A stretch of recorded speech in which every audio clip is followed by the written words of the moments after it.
પુણા ગામ અર્ચના સ્કૂલ સર્કલથી સરદાર માર્કેટ તરફ જતા ખાડી રોડ પરથી ક્રાઇમ બ્રાન્ચે યુનુસ ઉર્ફે યુનુસ ભાણુ કાદર શેખને 64.53 ગ્રામ એમડી ડ્રગ્સ સાથે ઝડપી પાડ્યો છે. આરોપી પાસેથી એમડી ડ્રગ્સ, રોકડ રકમ અને 2 મોબાઈલ સહિત કુલ રૂપિયા 2,37,590 નો મુદ્દામાલ કબજે કરવામાં આવ્યો છે. આરોપી ડ્રગ્સનો જથ્થો સરથાણા જકાતનાકા પાસેથી લાવી સુરતમાં છૂટક વેચાણ કરતો હોવાનો પોલીસનો દાવો છે. ડીસીબી પોલીસ સ્ટેશનમાં એનડીપીએસ એક્ટ હેઠળ ગુનો નોંધી ડ્રગ્સ નેટવર્ક અંગે વધુ તપાસ હાથ ધરવામાં આવી છે. No drugs in Surat city અંતર્ગત સુરત શહેર પોલીસ અને સુરત શહેરની ક્રાઇમ બ્રાન્ચ અને અલગ અલગ પોલીસ સ્ટેશનો દ્વારા સતત ડ્રગ માફિયા વિરુદ્ધ કાર્યવાહી કરવામાં આવી રહી છે. નાનામાં નાના કેસોથી લઈ અને ઓર્ગેનાઇઝ ગેંગોને ટાર્ગેટ કરી અને આ કાર્યવાહી કરવામાં આવે. આવી જ એક ઇન્ફોર્મેશનના આધારે સુરત ક્રાઇમ બ્રાન્ચના પોલીસ ઇન્સ્પેક્ટર SN પરમાર અને એની ટીમે ગઈકાલે પુણા વિસ્તાર ખાડી પાસેથી એક યુનુસ ઉર્ફે યુનુસ બાગ શેખ નામના ઈસમને પકડી પાડ્યો, જેના કબજામાંથી 65 ગ્રામ જેટલું એમડી ડ્રગ્સ મળી આવ્યું છે, જેની કિંમત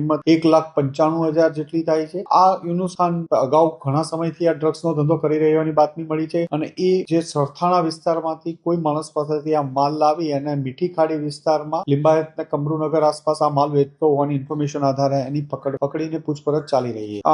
યુનુસ વિરુદ્ધ અગાઉ પણ અલગ અલગ મર્ડર જેવો ગુનાઓમાં પણ પકડાઈ ચુક્યો છે. 2017માં એક મર્ડરના તલવારથી મર્ડર કરવાના કેસમાં શાબીર નામના માણસના કેસમાં 2017 થી 21 સુધી જેલમાં હતો અને છેલ્લા 4-5 વર્ષથી છૂટ્યો હતો અને છેલ્લા 6-7 મહિનાથી આ ધંધામાં સંડોવાયેલો હોવાની માહિતી હાલમાં છે. એને પકડી એની વધુ પૂછપરછ કરવામાં આવી રહી છે.